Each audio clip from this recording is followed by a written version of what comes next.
The battle for Avdiivka is gaining momentum and is close to its culmination point. War correspondents report that the Ukrainian garrison in Avdiivka has intensified the shelling of Donetsk against the background of the approach of the Russian army. It is reported that dozens of residential buildings, including transformer substations, have been damaged over the past 5 days. As a result of these attacks, a large number of civilians continue to die.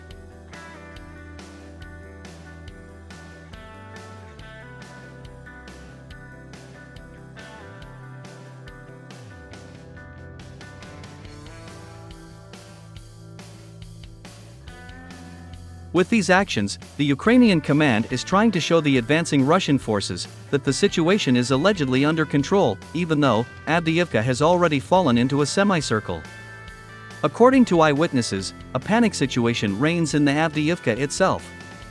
The leadership of Avdiivka began to run away from the city in groups so as not to fall into the hands of Russian soldiers.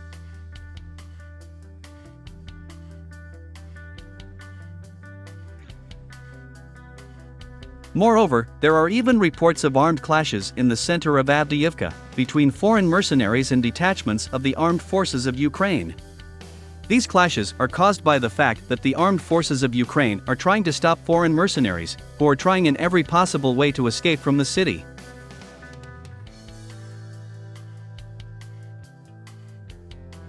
War correspondents also confirmed the evacuation of the Ukrainian army's command headquarters from Avdiivka. It is reported that the military command of the Ukrainian army is leaving Avdiivka under the cover of artillery strikes.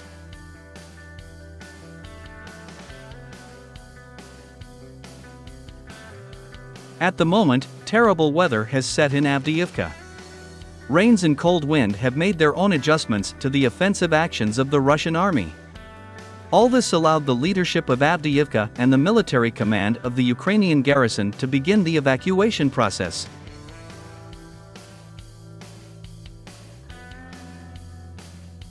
According to the head of the Avdiivka administration, Vitaly Barabash, due to bad weather, the Russians reduced offensive actions on the city, but at the same time, they significantly increased artillery shelling of Ukrainian positions.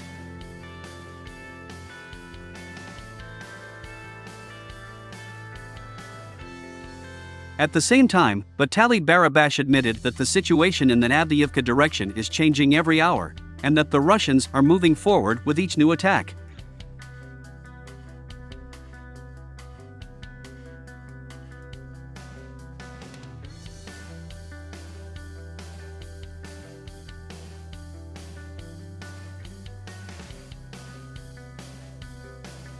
Meanwhile, war correspondents said that the deterioration of the situation of the Ukrainian army in the Avdiivka direction was made possible by the capture of strategic heights by the Russians in the so-called Slag Heap. This allowed the Russian troops not only to approach the settlements of Stepovoy and Petrovskoy, but also to enter the village of SEVERNOYE, which is the southern outpost of the Ukrainian army in Avdiivka itself.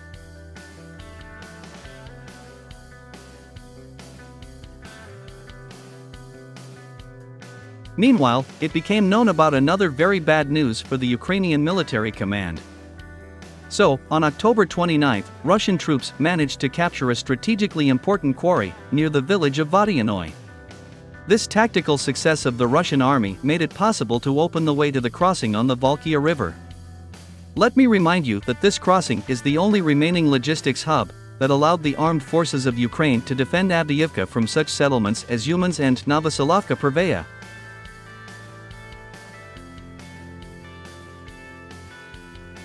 Thus, the entry of the Russian army into Avdiivka itself may happen very soon.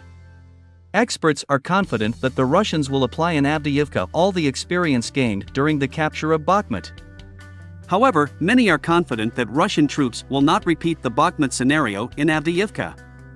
Most likely, the Russian army will conduct street battles in Avdiivka not to move forward, but solely for the sake of exsanguination of Ukrainian units.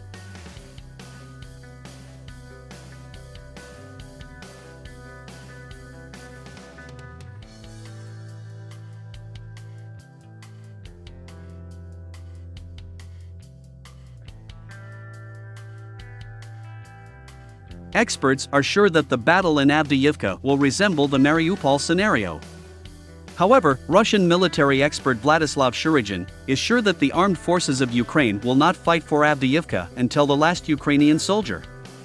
According to him, the Ukrainian army will flee Avdiivka as it did in Lysychansk, Severodonetsk, and Popasny. Otherwise, according to the expert, Ukrainian units will repeat the sad fate of Ukrainian soldiers who defended cities such as Soledar and Bakhmut.